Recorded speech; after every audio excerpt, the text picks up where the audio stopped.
Good evening, everyone. It's your man of the hour, the man with the power, the living legend of professional wrestling punditry. Hello, my name is Lee Hazell, and this is a SteelChair Shoot where wrestling's best writers fire from the hip and unleash their uncensored opinions upon an unsuspecting world. This week we're giving a live mic to James. Hello, everybody. Steph. Namaste.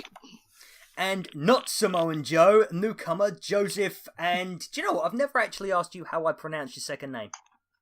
It's okay. We can just skip over that. Cool. It's pronounced Raczka. Raczka. Right, okay, cool. Maczka. Nice one, yeah. Yep.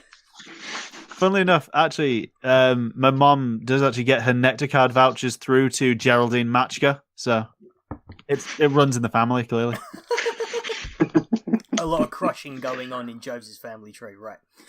Cool. Anyway, guys, this week's topic is, of course, it is my favourite event of the year.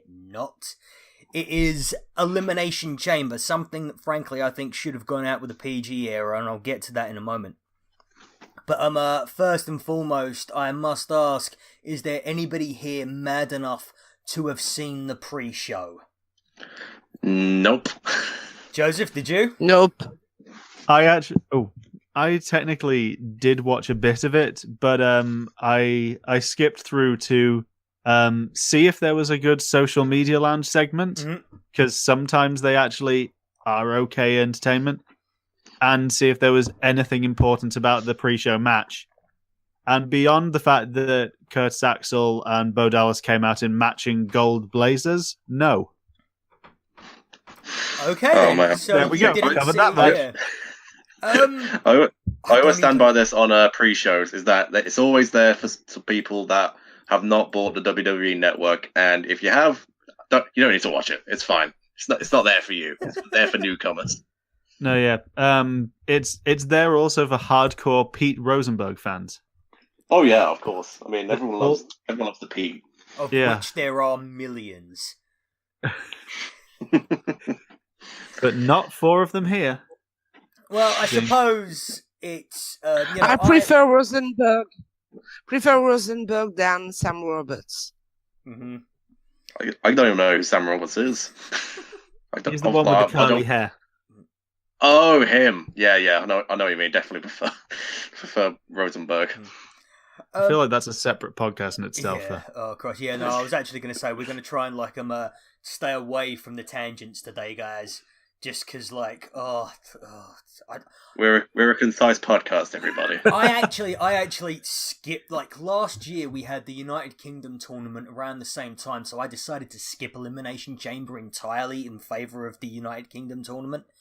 Mainly because, like I said, and I've actually said this on if you go to SteelChair.com, you can see our favourite Elimination Chamber moments, and if you read mine one, you will find out my opinions about the Elimination Chamber, which are lastly this: 6 people inside the Elimination Chamber.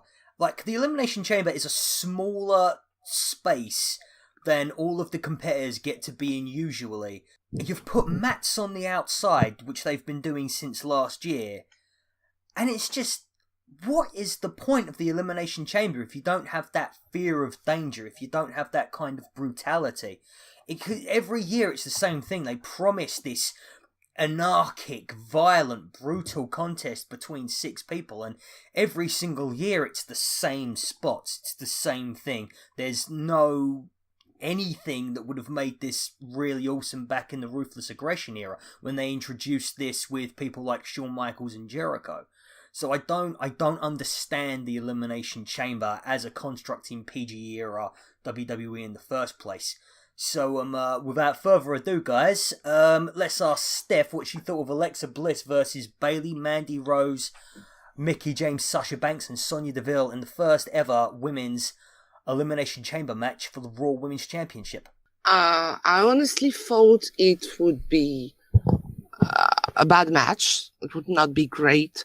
The Royal Rumble was so, for me, disappointing.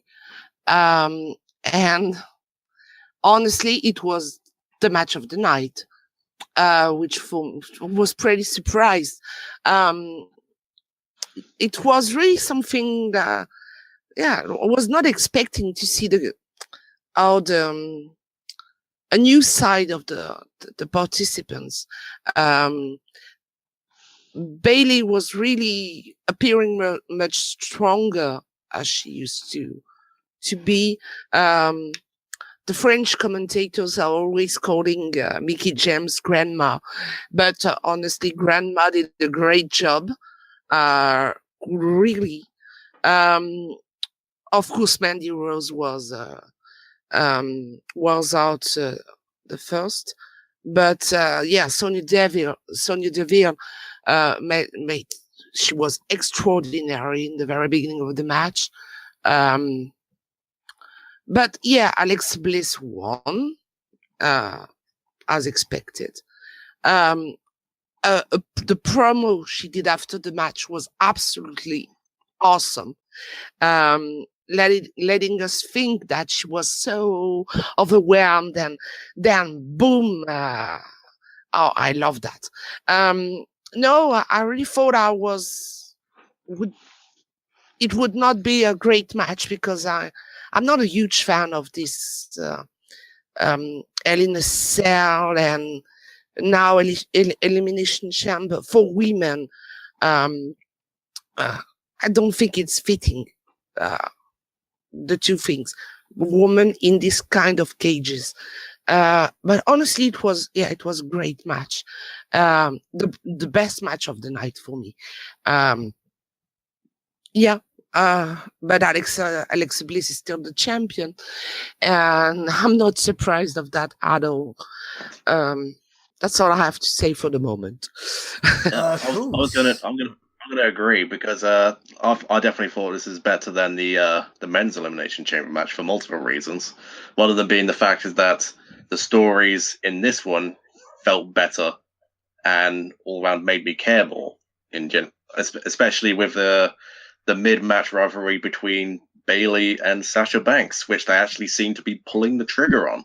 They actually seem to be pulling the trigger on this rivalry, and I'm actually kind of excited to see where this goes. Also, I think. Sorry, carry on. Oh, sorry. I was just going to say, one thing that I thought was really good about the women's match was finally the two still active wrestling girls in Absolution seemed like an actual team and not just two people who happened to also hang out. Because, they had their matching white outfits, but also little moments like when they had Bayley in the corner, and I think it was then when fourth Mickie James came out, that may have been Sasha. No, it was Sasha.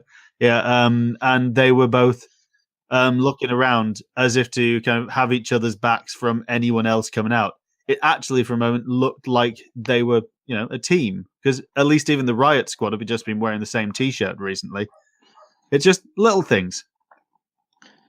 I mean, I was massively suckered in at the end by Alexa Bliss's promo. I thought genuinely that was a face turn. And actually, no, I didn't think it was a face turn. I just thought she was basically shooting. She was shooting from the hip, like the emotion had got to her. Everybody chanting her name at the end of it. Everybody absolutely loving the fact that Alexa Bliss won. And I even said in my predictions, I did not think Alexa Bliss in any way, shape or form was winning this match, because I thought up until this point she had been a bit part player in her own division, of which she is the champion. I thought all of the story was about Sasha Banks, and even though that still kind of is the case, the way she basically grabbed the spotlight and put it back on herself was masterful, and exactly the sort of thing that the champion going into a WrestleMania should be doing. And also it gives them Sasha and Bayley another women's match on the card, the one-on-one women's match, which, multiple women's stories in WrestleMania, that's obscene, that's unheard of. How dare they? But fantastic. Theoretically, if they with potentially Sasha Bayley with two women's title matches maybe, and other things involving a certain MMA star who we might get to later. Plus, if they do anything else with the rest of the female competitors, could have up to 5 women's matches over WrestleMania. That would be amazing if we could get that. I mean, they'll probably put 3 of them on the pre-show. But yeah, I mean, I don't want them to. I certainly don't want them to. Do not, that is a mention. That is not an endorsement. Yeah. Well, opening match of it. The Fabulous Moolah Memorial Battle Royal. Yeah. I will say, I did think Sonya Deville and Mandy Rose did convince me in this match. However, I really didn't think it really started to get going until Sasha Banks came in. I think that's when it really picked up, when she added what Sasha Banks had. Like, basically, when Sasha Banks is in a match, she adds a certain brutality to the other opponents, and she also adds her opponent's brutality onto herself, because her selling is still insane. Her selling is still, she is the Shawn Michaels of female wrestling selling. She bounced around that bloody chamber like a frigging pinball. James, did you have anything else you wanted to say? I just wanted to follow on from what Steph said about Bayley. I'm just glad that she was actually put across strong. Yeah. I'm glad that they have actually put some actual weight behind her and just showed her hey, look, she is actually a good wrestler. And if you spend the time to actually develop her character and not make her a bloody child, then it's good. And it's good, guys. It all works out. And it just makes me think, okay, so somebody else is clearly taking the reins for Bayley, as I don't see Vince McMahon doing this. I really don't see this being Vince McMahon's creative direction for Bayley. So yeah, whoever's doing that, well done to you. And if it is Vince, well, I'm pretty sure he's got his focus on the XFL at the moment. So, and long may it continue. I mean, I don't. Go for it. May I add a little something? I had this feeling that finding back the Bayley we used to love in NXT, the woman that was in the first ever Iron Woman match, and I missed that woman so much. Yeah, same here. Very much. It's glad to have her back. It was very, very cool to find this woman back. We were in the kind of same tense situation than this extraordinary Iron Woman match that I love so much. So yeah, the intensity was good, but for me, Sonya Deville was so very, very good. She could do something very great on her own. Yeah, brilliant. And frankly, the next three matches, the definition of filler, as far as I'm concerned. I've never seen a pay-per-view with built around a stipulation that relied so much on the matches that have that stipulation to take the entire weight of the pay-per-view. Literally, I'm looking at this. This is the road to WrestleMania. I don't think any effort whatsoever has been put into the three matches that follow the Women's Elimination Chamber and precede the Men's Elimination Chamber. This match-wise, wrestling-wise, this pay-per-view really was a tale of two matches. Does anybody have the slightest clue what happened with Sheamus and Cesaro versus Titus Worldwide? Because I cannot remember for the life of me. I have a few thoughts on that match, actually. Go for it. Go for it. Absolutely. My main thought about it is, I think with that team, they really are building Titus as the manager, the player coach role, and Apollo as the primed to be breakout star. So why is he the one taking the pin? That is my main thought, actually, to be honest. I severally said I have thought on that match. Well, if you wanted more, you could just waste all the time talking about what they've been doing with Apollo Crews since his debut. I mean, also, we could be here all day. I'm really worried about how many accessories the Bar are going to have to carry from the entrance ramp down to the ring by Mania, because they have the kilts, the sunglasses, the jackets. Have I forgotten anything? I think they have armbands now. Badges on their jackets. The only thing I think is left for them is to come down playing a pair of bagpipes. I mean, they've still. I want to have a look at their merch store at one point because I they think must be at this point. I think my favorite thing though was during the Royal Rumble last month when Cesaro came out just to ambulance sounds. So I'm really hoping that they drive an ambulance down to the ring at Mania. Maybe. Oh, nice. Yeah, that would be good. Yeah. And then Sheamus just bursts out the top, going "Fella." Also, what does he say when they're in that white blinding light? All I see is Sheamus going like and I have no idea what he's actually saying. Fella. I think he's saying fella. Yeah. I always assumed he was just shouting "Fella." Yeah, but he can't be. There's multiple things. He can't be saying "Fella, fella, fella." You remember when No, he I had think the he is. You remember when he had the weird thing of his catchphrase was just shouting the "Are you not entertained?" thing from Gladiator? Yeah. At times when people were really not entertained by him as well.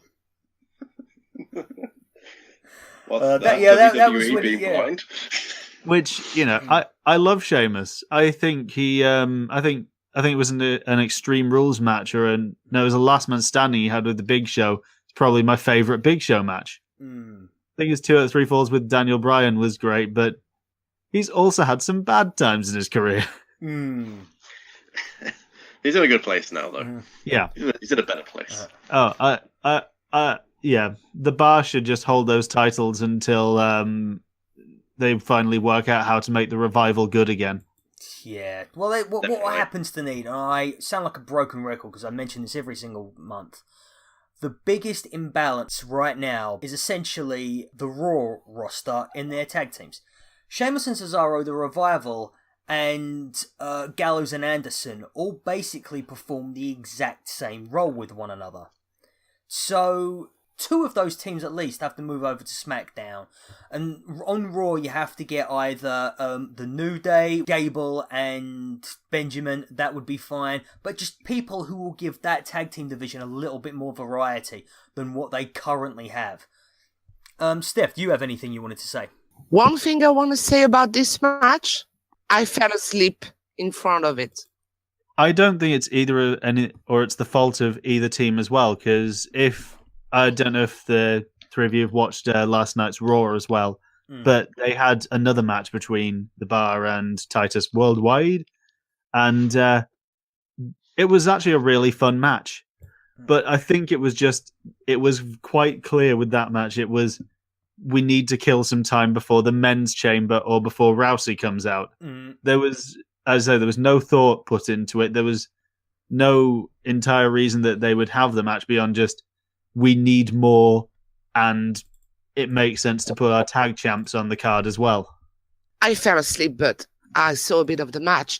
It was obvious that the Bar would retain. Absolutely.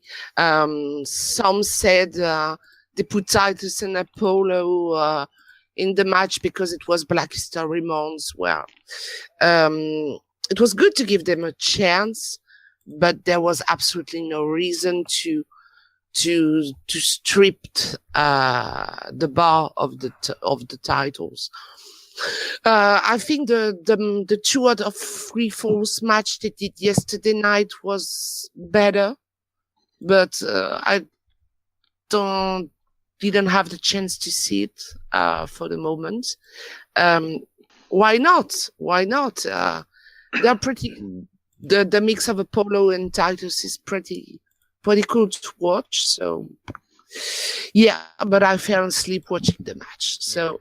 That said, actually, who do people think is, or what do they think the Bar's WrestleMania match, if they have one, is? I think either, I don't know which is going to be the ladder match, but I either think it's going to be the Intercontinental title or it's going to be the Raw Tag Team title. So you think throw in all the teams they can? Yeah, basically, especially because... I'm trying to think who they haven't faced yet. I think Gallows and Anderson... the only ones they haven't actually faced are They haven't faced the Club since turning heel, and they haven't faced the Revival. But it'd be really weird for Mania to have a tag title match that was heel v heel, wouldn't it? Yeah. True. I mean, what I'm actually thinking is that they turn the bar face, add Seth Rollins to the bar, and then have Finn Balor and the club, and have like a 6-man. Because at the moment, both Finn and Seth are pretty aimless themselves at the moment. Asuka versus Nia Jax. James, what did you think? Well, there's several things I like about what Asuka's new moveset. I don't know if she's been doing this before because I've not really been watching too closely, but I love that new armbar she's got right now, the flying armbar, because that just looks so like quick and vicious, and it's like, oh, I want to do that. I want to do that move so badly. It looks so good. But this match as a whole was pretty much almost forgettable, apart from how like the shenanigans at the end pretty much kind of saved it with I forgot what was it. It was like was it Asuka getting like a cheeky win? Was it like I can't remember exactly how it went. Yeah, it was Jax had her up, I think, for it might have been for a Samoan drop or something, or for something like that. But then Asuka managed to roll off into a cradle pin for the win.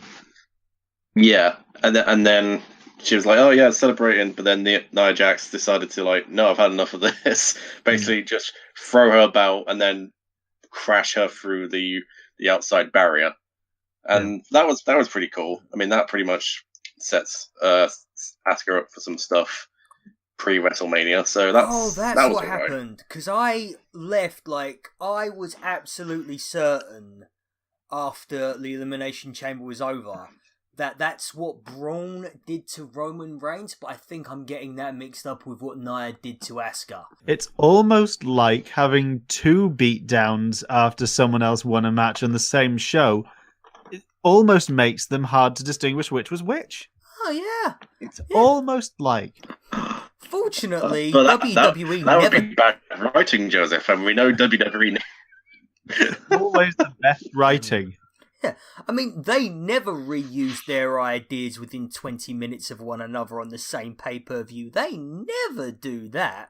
It's not like they'd randomly book the same faction to appear in both women's divisions the day after each other. There are about 1,000 examples we could be sarcastic about here, so I think we need to put a line under that. Yeah, and does anybody else have... Sorry? I was just going to say, I feel like my main problem with this match is it's an exact example of main roster acting like NXT didn't happen. Because I feel like anyone who's watched NXT knows that Asuka has beaten Nia Jax in at least 2, maybe 3 televised matches, including a really good one from Japan where, we've seen Asuka German suplex Nia. That it's hard to really treat it as if Asuka is the one working from underneath in these matches when we know that she has dominated Nia before. Yeah, and, same with Bayley. Bayley choked out Nia. Bayley made Nia tap in, Nia's second match in NXT. I mean, okay, I suppose there is room to believe that Nia Jax has gotten better, she's gotten bigger, stronger, she's discovered a more badass side. But yeah, it's kind of like, at least if you're going to go in that direction, have it be a surprise that Nia Jax takes out Asuka, because, previously history does dictate that she has form against her. I will say one other thing, though, which is I don't know how long she's been using it, but Nia's new nickname of the Irresistible Force, great. I'm all behind that. Brilliant nickname. The match was forgettable. I agree with you, Joe. She suffered a lot. Asuka suffered a lot. I think for me it was more about WrestleMania than any other thing, because it was about, of course, it was about adding Nia Jax to a possible match at WrestleMania. But in the end, we still don't know which championship Asuka is going to compete for. And I tend to think that we can have a surprise and see appear on SmackDown and reclaim the belt to Charlotte. And that was, for me, much more a build-up situation match. The match itself was easily forgettable. But I wouldn't be surprised to see Alexa versus Nia and Charlotte versus Asuka at WrestleMania for the titles. Charlotte versus Here Asuka. is what I wanted to say. Charlotte versus Asuka. Yeah, because that she didn't say I want this title or want this title. We're still. It's like with John Cena. He missed the train, if I can say it like that, on Raw, and he's coming tonight on SmackDown to expect to have a WrestleMania spot. So, but yeah, I wouldn't be surprised to see Asuka appear on SmackDown and say I want. I think they never had the match together, Charlotte and Asuka, and I want to see that. Absolutely. Yeah, I think that's the absolute, that's the best of all possible outcomes. I think when people were putting together their possible WrestleMania matches for the women's division, I think Charlotte versus Asuka was the absolute thing that everybody wanted. I don't think really anybody was that concerned about Ronda Rousey facing either of the women's champions. I certainly don't think anyone really cares about Ronda Rousey versus Alexa Bliss. Still a bit concerning as to what will happen with the Raw Championship, whether or not they do lumber Alexa Bliss as champion into the feud between Bayley and Sasha Banks. I'm not sure how I would feel about that. I think I'd prefer for the two women, for those two storylines, the championship storyline and the storyline between Asuka and Sasha Banks and Bayley, to remain separate. I think it's much. Sorry, carry on. I was just going to say it's like with what we've seen happening over in NXT with Johnny Gargano and Tommaso Ciampa. I think there are some stories that actually they have such history behind them that you don't need a title to actually set stakes for them. It's like what I argued about when there was the title change of Owens to Goldberg to Lesnar. Lesnar 3 didn't actually need a title to make it bigger. No. But they happened to stick one on it anyway. It's equally, I would have said Sasha Bayley is one that it's been so long coming, having a proper heated match between those two since they've both moved up, that they wouldn't need a title to actually make it matter. Definitely. Yeah. I mean, this feels more like a grudge than anything, and a title would probably just cheapen it. I mean, if this wasn't the PG era, I'd suggest maybe they try and, I don't know if they've done a women's one before, but a first blood match. But They don't do blood anymore, and if they did, I'd be so surprised if they did it for the women. No, they're just trying to kill each other with chairs instead. Yeah. It's okay. Sasha would just find a way to take all moves spine first anyway. Yeah. It's okay, guys. As long as you don't hurt your head, you're fine. Yeah. I think we're spending a lot more. Yeah, we've actually spent a lot more time discussing potential WrestleMania matches than we have done the Elimination Chamber, which I think is essentially a telling sign for how this pay-per-view has really gone. I mean, I've actually like Dana Brooke, I'm also a wizard with stats, and I have actually just done the math and realised that all three matches in the middle, none of them add up to even the just under half an hour that the Women's Elimination Chamber was. Would you say that this pay-per-view is obsolete? You want to delete? You're on my page, Steph. Oh, damn it. Right. Right. Oh, we're always on the same page. Woo! Oh, God. You. Right, people. It is Woken Matt Hardy versus Bray Wyatt. Since, James, I asked you first last time, go for it. Well, first of all, I wanted to draw attention to the first bit when obviously they were doing their entrances, everything came down, and Bray Wyatt came down and did his whole thing. But then when his lights went up, Matt Hardy was nowhere to be seen, apart from his cloak. Now, two things came to my mind. One was, oh, holy shit, where's Matt Hardy gone? But then the second part of me went, holy shit, is there a naked Matt Hardy running around?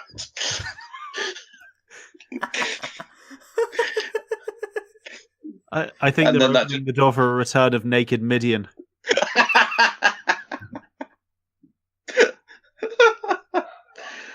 It is at this point I wish we used cameras, because I would like you to see how disgusted I am with the pair of you.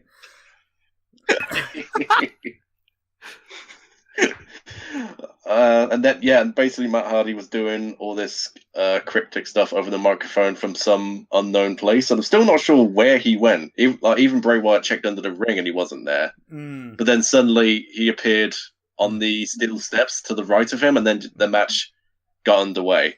The match itself was Go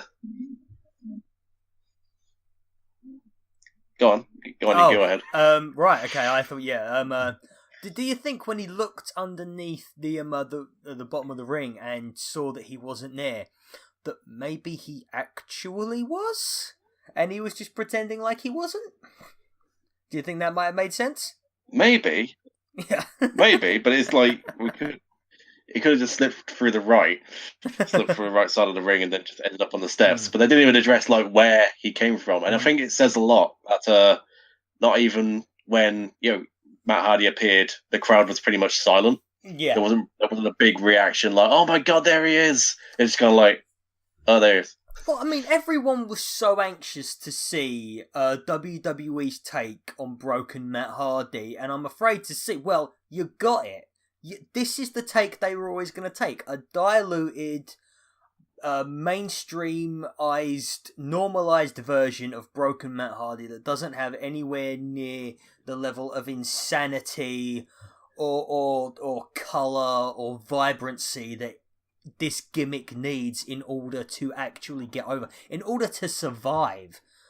Because it's such an out there thing, it needs to be as out there as possible, and there's no way on earth WWE in this universe or any other was going to give us the thing that the fans had in their minds when they wanted to see Matt Hardy back on WWE television.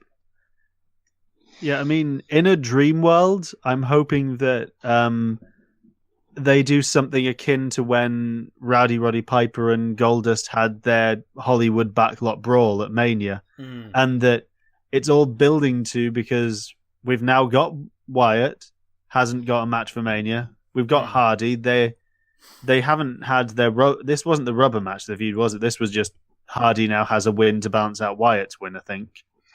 And they also have Jeremy Borash is now working for the WWE, from what I understand, who, of course, was instrumental in filming and directing most of the Final Deletions and the Great Wars and stuff. Oh, really? So, I did not realize that. Yeah, theoretically, they could still pull something out at Mania, I think. And he's been going a little bit crazy on his Twitter as well, like Matt Hardy himself. Like, they've pretty much let him go free reign on that when it comes to referencing stuff like the drone he used to have and other stuff. And like, even just, I think even like recently he did a tweet with saying like he's absorbed Bray Wyatt's essence or something. So now he has the light and the dark. Yeah. You know, all the typical broken Hardy stuff. I did have only two other things I wanted to point out about this match. One being, I had a thought earlier, which I now haven't been able to get out of my head, which is, how did they not try to, for the mixed match challenge, get Lita back, team her with Matt Hardy to make Team Obsoleta? Oh my god, that is such a great pun. I can't believe they haven't used it at all. Exactly. And the second thing, they'll use the golden truth, but not this. Yeah. The second thing being a reading from the book of commentary for Raw during this match. Corey Graves, Coach, you consider yourself a journalist, right? Coach, no. Graves, oh. Cole, Now, wait a second. You don't consider yourself a journalist? Coach, not when I'm out here with you guys. I try to bring legitimacy to the announcer's table. Cole, so if you're trying to bring legitimacy to the announcer's table, the answer to that question would be yes. Coach. Oh, right. Yeah. And people said when he came back that Jonathan Coachman was better than Booker T. No, he fucking isn't. He's not worse, though. No, at least Coach admits when he's wrong. I don't know, man. Like, I actually found Booker T quite entertaining. I sit there when Jonathan Coach is talking and I just furrow my brow in frustration. Like, I do that thing where you massage your temples when you get a headache. That's what I do whenever Jonathan Coachman talks. Well, at least he's not being a heel. Like, that's just something I can. Keep that with Corey Graves. Corey Graves is my favorite commentator in this current era. And if Michael Cole ever goes heel again, I will cancel the network, burn all of my WWE merchandise, and never watch wrestling again. That's a bold promise. Okay, guys. I don't think you've got the guts. To be fair, but the main problem is, honestly, for me, the main problem is the broken universe. For me, will never work with WWE. It's the way it was produced on. It's so not PG. You can't transpose or do that on a company that is PG, because it's when you know the compound, the compound, the Volcano, Vanguard One, Senior Benjamin, Rebby Maxon. Vince McMahon will never ever let a little kid like Maxwell, who's now something like two years and a half, two and a half, get in the ring. For me, it will never work. You can't take something. No, it's not. It's not meant to. Not. The fact that Jeff is injured, so he's trying to do his best with the character he created with Jeremy Borash.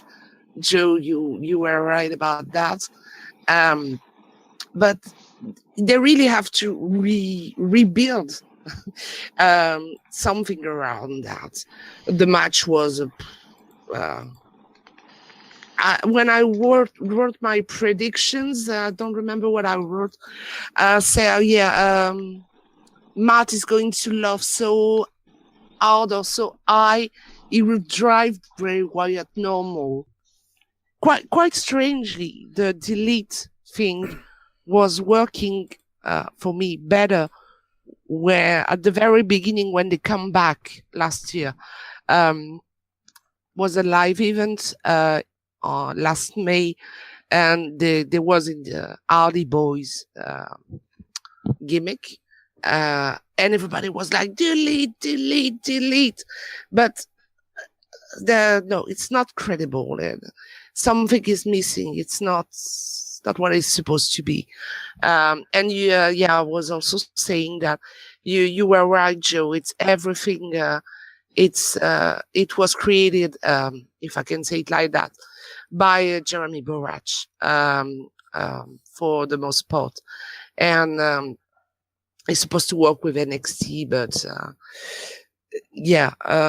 I think that it's not going to work.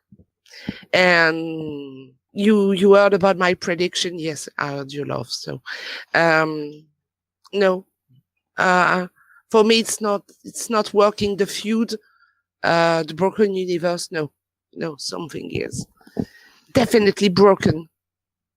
Something needs to change about it in order to get it back on track. To be fair, that goes for his opponent as well. I was a huge Bray Wyatt mark at one point, and now even I hung on with him a long time after everybody else had given up. And even last year, despite the fact that I heard he won the WWE Championship at Elimination Chamber, I still, it was the event that I missed saw every other WWE pay-per-view specifically for this podcast, and that was the one that I missed. And I just, if you can't get me to watch a Bray Wyatt match, you probably can't get anybody. Right, okay guys, the next thing that came along is Ronda Rousey signing her contract on a pay-per-view. Now, yeah, we'll go for you, James, again, considering as how you were the person who convinced me to talk about this in the first place. If you want to get to the repetition. So I just got a theme in my head. Still. I love this song. Still linking it to bloody Shrek, because that's why I first heard the song. So James, any notable quotations from this segment for you? Well, first of all, I'd just like to point out that this was a very interesting segment, because obviously we had everyone come down. You had Steph, Triple H, and Kurt Angle come down just to highlight the big event, and Triple H is like, Ronda Rousey, and here she comes. And it all kind of seems like just the normal, WWE standard PR stuff, where Triple H and Steph are the nice guys, they're the nice people, they've never been heels in their lives. But then, obviously, when they're just building up this contract, Kurt is only what I can call as a shit stirrer for some unknown reason. Just starts talking about what Steph and Triple H have been talking about Ronda Rousey behind her back, saying stuff like, "Didn't you say that it's been 3 years in the making and now we finally own the bitch?" And that, if I had been drinking water, that water would have been sprayed over the TV, because I did not see that coming. And Triple H's timing as he just cuts off the word bitch is comedy gold. That is immaculate.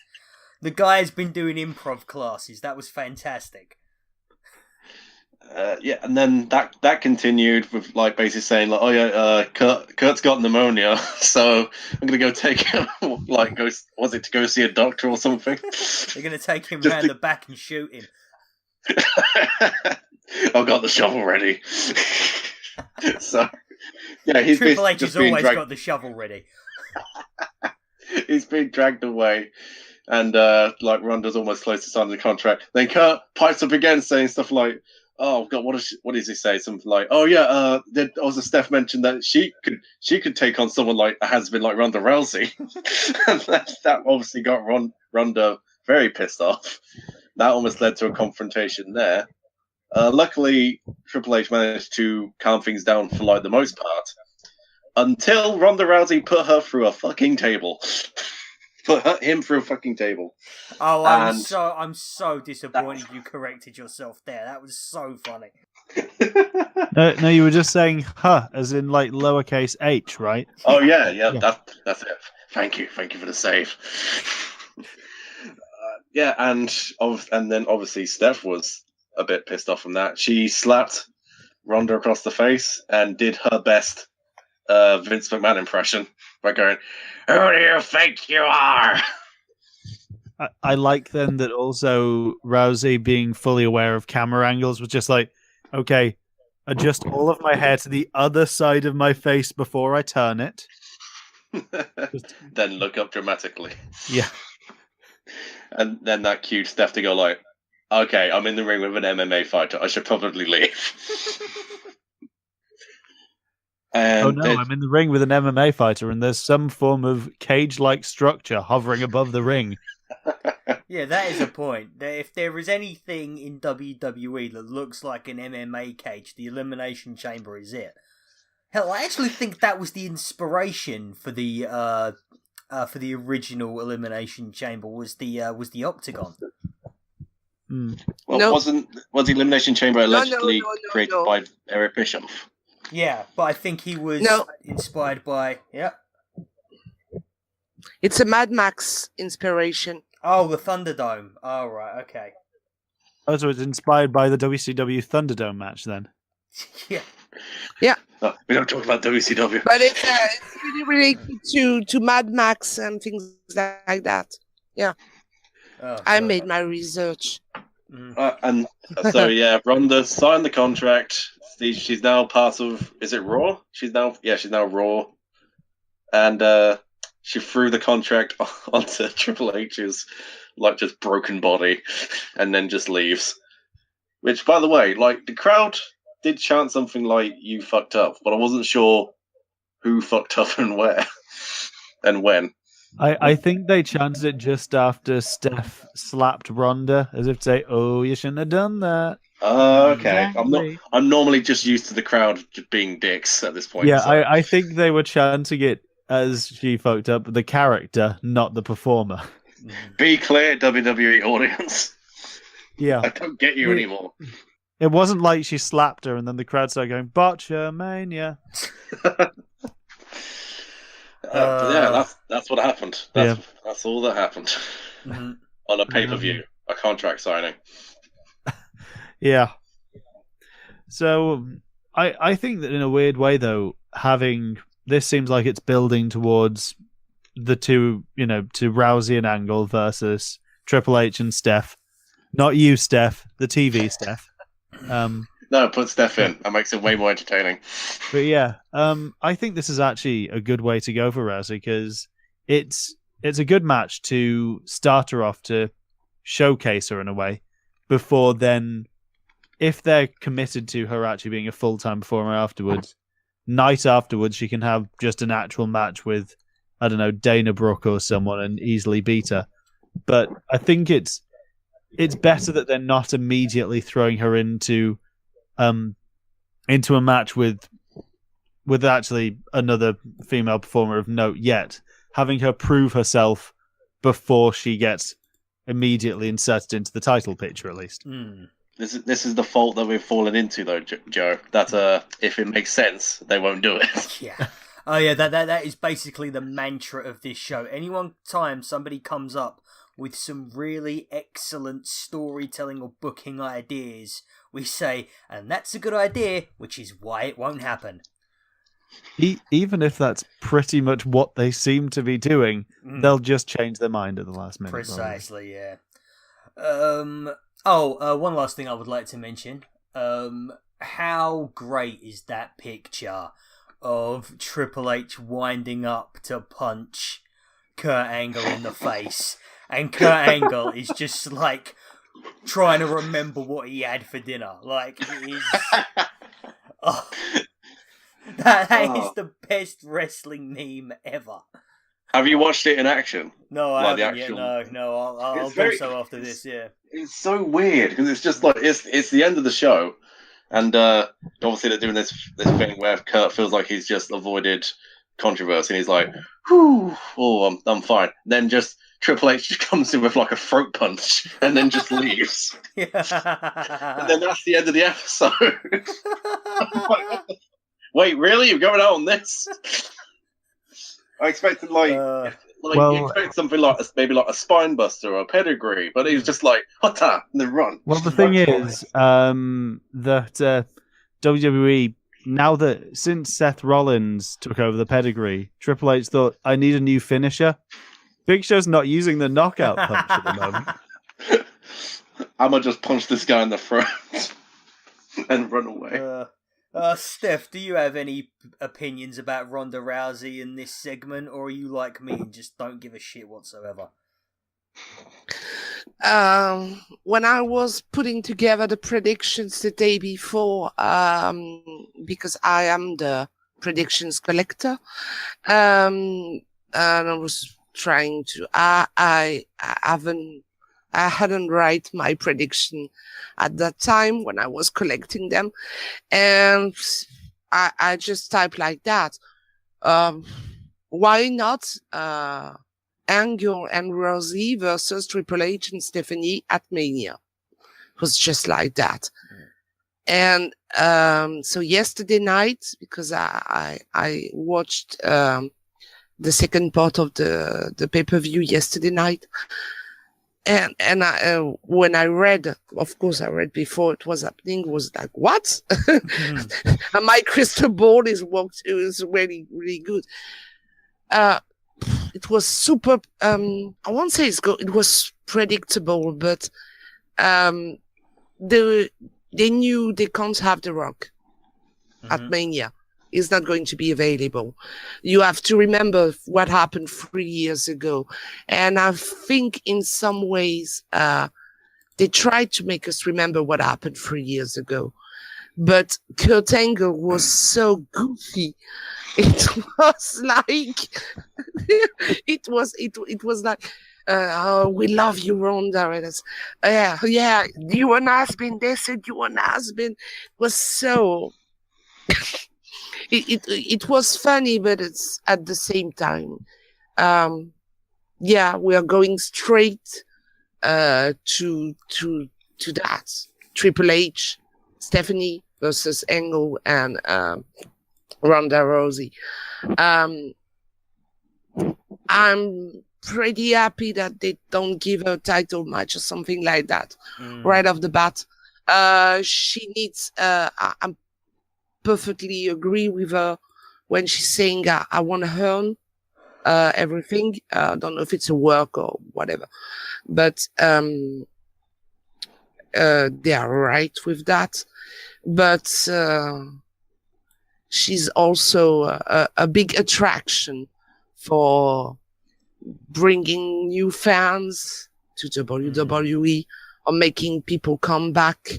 And also, as we learned yesterday, WWE has a lot of television rights to negotiate this year, and with Ronda Rousey as I don't find the word. With Ronda Rousey here, it would be so much easier for them to renegotiate. For what I read, UK, USA, and Indian rights. So yeah, they needed. But one thing in the promo, I'm sure it was absolutely untrue, is the fact that she asked no privilege, because I'm sure she had the private jet and everything. Trust me, to have Ronda Rousey and no. I don't believe that at all. I'm sure she have the private jet and the limo and the lime and all of it. And she's going to work her own schedule and everything that she wants. That was the thing that was absolutely not credible. But Kurt Angle was absolutely, it was so goofy and it was really like, but I thought the build-up of this situation would be take more time, be a little bit more slower, and they made us remind of this moment 3 years ago.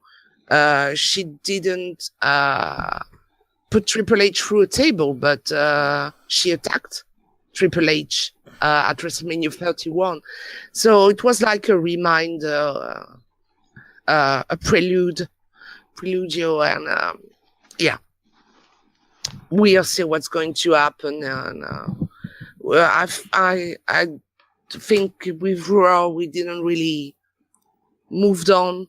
That we don't really move on this situation, but we have 70 days before Mania, so we have the time. Okay, cool. And so I think that leads us on to the main event. Roman Reigns wins against Braun Strowman, Elias Finn Balor, John Cena, Seth Rollins, and The Miz in the first ever 7-man Elimination Chamber match for the WWE Universal Championship at WrestleMania 34.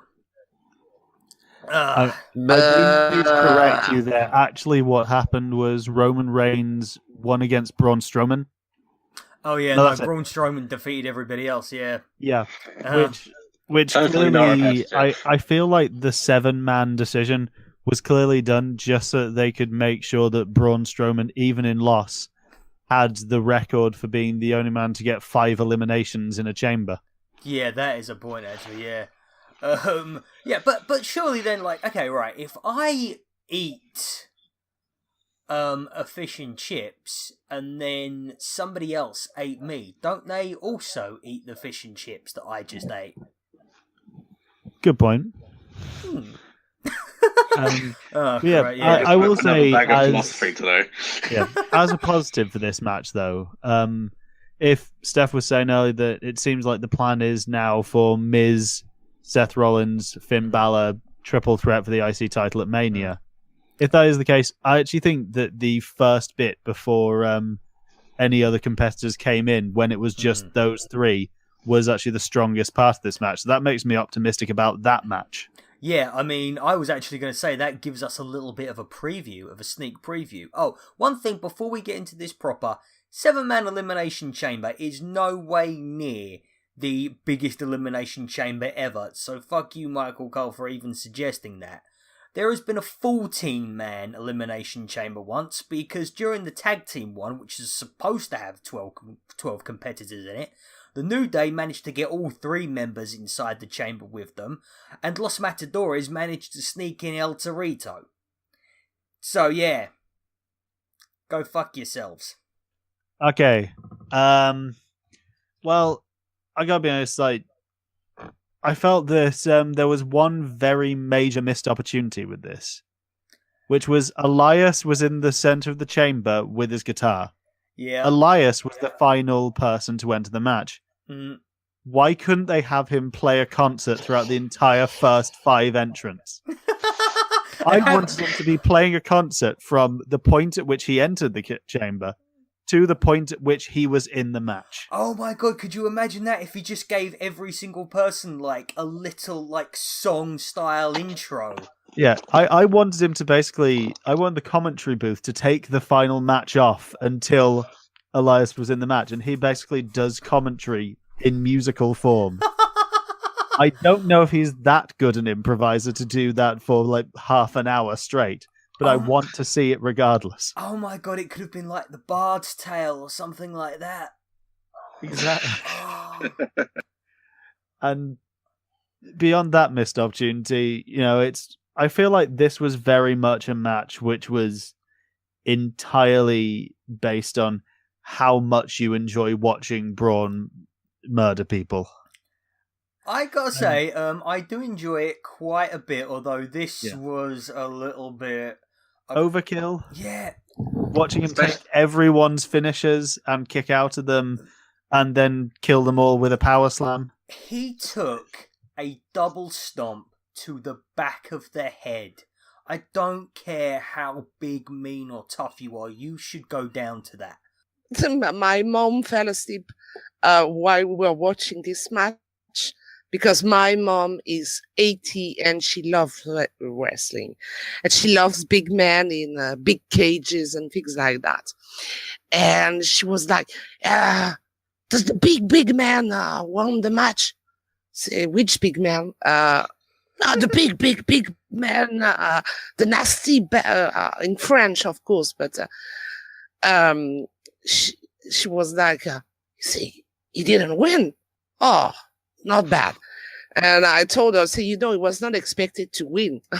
We all knew for what's a million year that it would be Roman Reigns versus Brock Lesnar at Mania.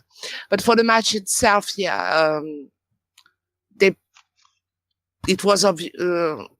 was well, Strowman eliminated everybody, and in the end, Roman Reigns is eliminating Strowman.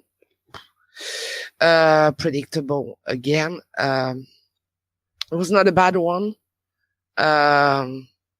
Wish it could have been a little bit more nasty, more, throwing in the pod and things like that. Kind of thing. Who did this fantastic jump from the top of the pod? Oh, Was it Rollins? I think it might have been.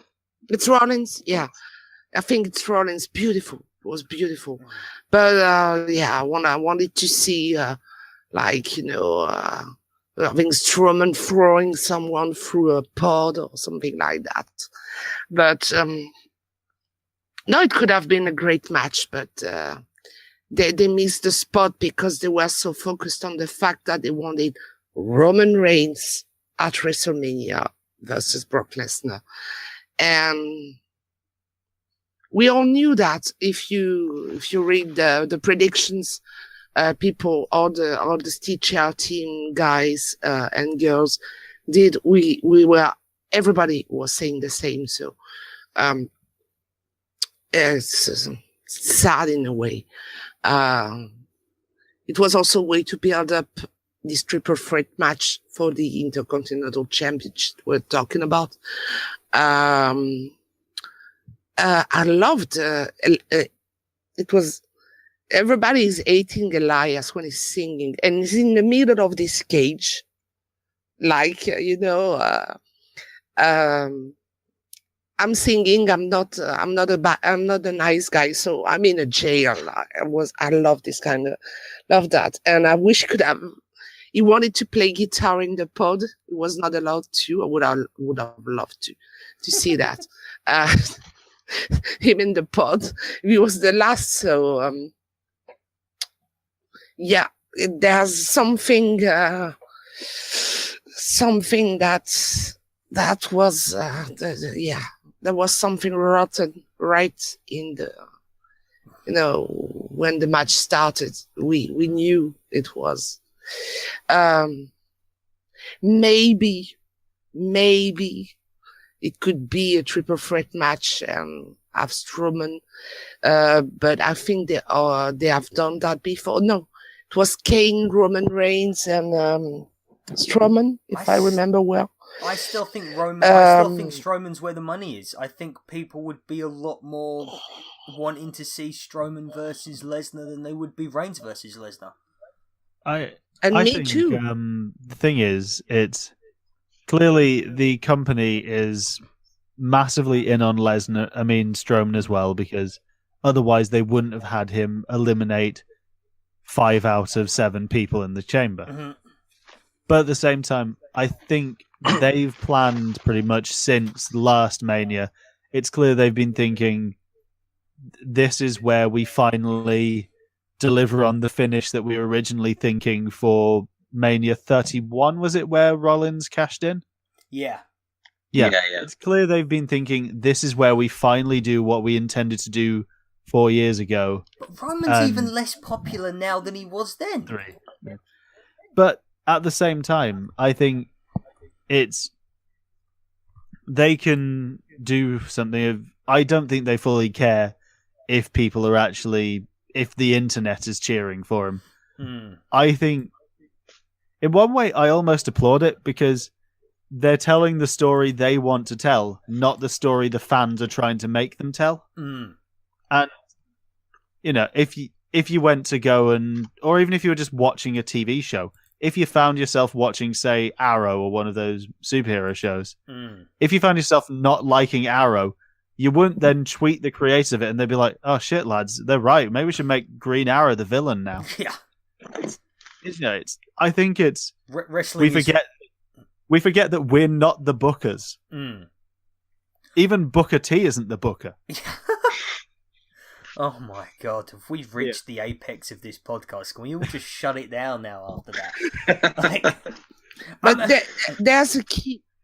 there was a key moment for me when Roman Reigns entered the chamber. He's staring at Elias, at don't remember when the order of the who were in the pod. There was Elias, there was Cena, there was Strowman, and there were the 3 of them. So he is staring at Elias, he's staring at Strowman, and he's climbing the ropes to show John Cena, I'm stronger than you. I'm the I'm the boss here now. So everything for me is lying there. John Cena, the past. Strowman, future. Roman Reigns, the future. But I'm really... it seems like WWE is unable to understand that many people don't want to see Roman Reigns being as the leader of the company. It's like we are saying it, expressing it. Reviewers are writing it. People are complaining on Twitter, on social media, and they are still like, Vince McMahon is in his office now. Roman Reigns. I don't want Roman Reigns. No, I don't. I don't want Roman. No. And they are insisting, and I'm like, stop, please. Stop, please. So the road with Roman Reigns has been very long and arduous, but in a way, they have been booking him almost perfectly in what they need to do. They've seen the hatred and the overall, overall anger towards Roman to the point where he gets booed at every point. Even when he just turns up, he just gets booed. But even so, they've kind of used that to their own advantage now, because basically, especially since they've been using him just to troll audiences or even just to put other people over, especially since the most notable ones I can think of are the Royal Rumble matches, or just the Royal Rumble stipulations where Roman came in at number 30 after losing to Kevin Owens in the Universal Championship match, only for then him to be eliminated by Randy Orton, which basically gave Randy a huge old pop, which debatably he doesn't need, but yeah, there you go, it helps. And now they've got Roman in this position where they can use him to put other people over and basically like connect differently to the crowd. And I feel like that's definitely working. And now they're slowly turning it around, so you will actually start to enjoy him and actually cheer for him. We've seen this on Raw, where he gave probably one of his best promos on Brock Lesnar, talking about like how Brock isn't around, saying stuff like, I know the people in the back won't want to hear this, but Brock is doesn't deserve my respect and stuff like that. And it got over. People really connected with it and started actually cheering him at the end. Which is, obviously change in perspective will be slow, and like most stuff in society, change is very gradual. But I think the shift is happening. It's very, very slowly, but I feel like I don't know if it will be completely done by WrestleMania, but they're definitely on the right track. It's only taken 4 years, but they're on the right track. Yeah, because I feel Raw right now really is missing its champion. I feel like Raw is like Brock Lesnar's absence is really felt there at the moment, because he's not even been a part of the conversation for a good long while, and because of that, neither is the Universal Championship. It's been other things like we've been talking about, and I think I think the WWE Universe wants its champion represented on the program once again, and I think they're ready for that. I think also it was fine for a while actually, because it in shorter bursts it also allowed, especially actually when Roman had the IC title, that gave the Intercontinental title a bit of a push, and the times when that was the forefront of it, and like when Raw was main evented a couple of times by Reigns versus Samoa Joe, that was a really good time for that title. But I think actually, since The Miz has had it back, his two big things have been he went into the Rumble and then he went into the Chamber. Since he's had the title, he's been going after the Universal Championship #1 contendership. So it's been almost in a situation where actually Raw has almost felt like a show with two titles, and that being the women's and the tag. Hmm. And even then, it's felt like it's been more about, is Asuka actually going to challenge for that title than it has about Alexa's. Yeah, they need to sort that out, yeah. I think post-Mania, we're going to be in a position where hopefully we might have, even if we don't have a new IC champion, we'll have one where there'll be more stability, there'll be more names actually in the mix for that title. If Reigns wins, we'll have a champion who's actually on the show, and with either Rollins or Strowman potentially, you've got their two good choices for first feud going into Reigns' run. And I think it's building to Mania, where I feel like the post Raw Mania is going to be the real point where they'll practically have to hit reset button to kind of almost set up two divisions again, almost. Yeah. I will say though, if Roman if he does win the Universal title and he does that normal thing where he puts the title, holds it like a fucking backpack, then all that goodwill goes. I'm sorry. Oh yeah, I would really love somebody to actually just wear it as a belt for once. When was the last time you saw the title belts worn as a belt around someone's waist? When was the last time it was around a waist? In 2K18. I think that was I mean, the whole, like, the belt thing, I think, is... God, like, I think Stone Cold Steve Austin made that whole thing, like, really blasé. I think he was the one who sort of, like, decided that, you know what, you throw the championship over the shoulder. You don't wear it around the waist. That's for people who have time to do up buckles. I don't have time to do up buckles. Yeah. I did have one more thing to say about this match, though, which is I wasn't sure at first when he came out with the blue leather jacket, but when I realized that Finn's outfit for the night was basically Blue Justice Yuji Nagata cosplay, I was all in on that look. I was going to say, like, you know, people ripped the piss out of Batista when he appeared at Backlash with the blue trunks. And I was thinking to myself, no, I'm not gonna boo Batista for this, call him Blue Tista, and then Finn comes out and you think I'm not gonna call him Blue Balor? No, absolutely I'm gonna call him Blue Balor. Or Balor Blue. Or Little Boy Blue. Or Finn Blula. Finn Blula, yeah, that's the one, yeah. Yeah, that's good. But also, I think the difference is that actually that colour didn't actually quite work for Batista's complexion, but it did work a lot better with Finn. Though I still think his kind of maroony, kind of blood red coloured outfit is a better look for him. Yeah, I definitely think that as well. And do you know what? He came out first during the Royal Rumble, and he also came out during first during the Elimination Chamber. Neither of which, like, these were the perfect times for him to bring out the Demon. He was the second at the Rumble. Yeah, but, like, what I mean is that, you know, he had a proper entrance and everything. He had time for his proper entrance. So that was the perfect opportunity for him to come out, like, you know, as the Demon on a special occasion, like the Rumble, like the Elimination Chamber. And twice they've just decided to bring out Finn Balor the Man, and I think that that's two wasted opportunities. Like, he came out every time an NXT takeover in the Demon makeup, and that was, you know, that's what made the NXTs when he was a part of them so special. And this time around, it's just like, oh, Finn is just a dude again. I really don't agree with it. Steph, do you have anything else you'd like to say?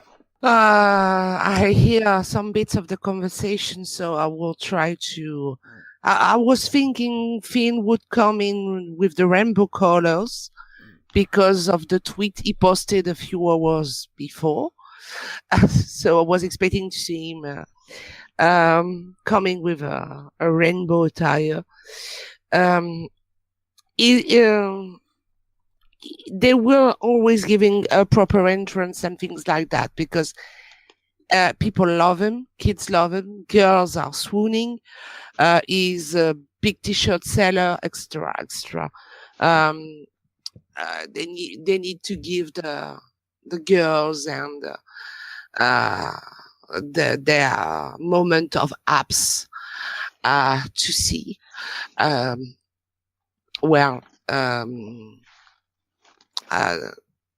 I don't remember what I wanted to say.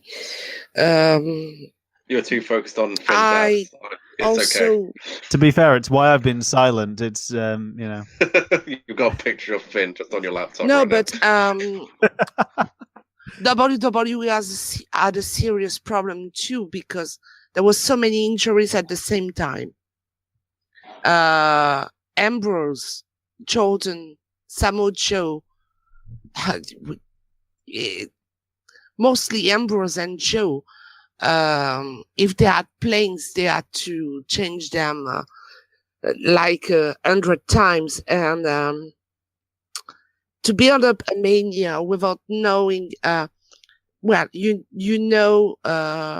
Jason Jordan is not going to be here. Ambrose is not going to be here. Jeff Hardy, it seems like is not going to be back too. Samoa Joe, we don't know. How do you play the pay-per-view with that? It's utterly complicated. And I don't want to be a writer for WWE at that time. Yeah, no, I was going to say lastly, yeah, I actually think the last match was actually pretty decent. I think it was pretty cool. Like we said before, yeah, I think the right person actually won, because when you build up a monster like Braun Strowman to take out 7 people like that on his own, you build a guy like that up so that you make a star out of the guy who can tear him down, and that's what they've done to Roman Reigns. They did it quite well, I would say. I think they may have overdone the finishers on Braun. They kind of made a few, people like Finn Balor and Seth Rollins kind of almost trivialized some of their most important moves, but c'est la vie. We'll move on. But I don't understand why a lot of people have been really down on the men's elimination chamber. I thought it was really cool.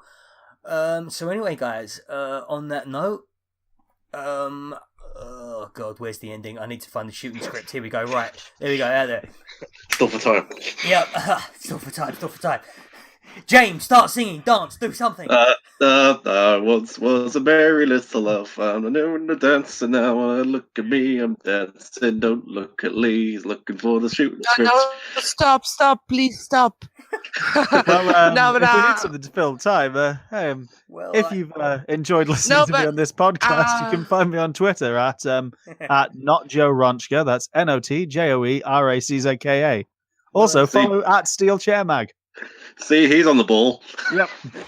Yeah, well, we now know you definitely don't listen to the podcast, because then you would know we would do those things anyway at the end. I said I listened to a bit of one. I didn't make it to the end. It was like 2 and a bit hours. Yeah, to be fair, we do go a bit long on these things. Fortunately, we've made all right time on this one. Right. Oh, by the way, James, I weren't going to keep that bit in, but after you started actually singing, I sure as hell am now. Oh, great. Please release that bit as a separate video as well. Oh, yeah. Wait a second. Wait a second. Oh, it's snowing again in France. Thank you, James.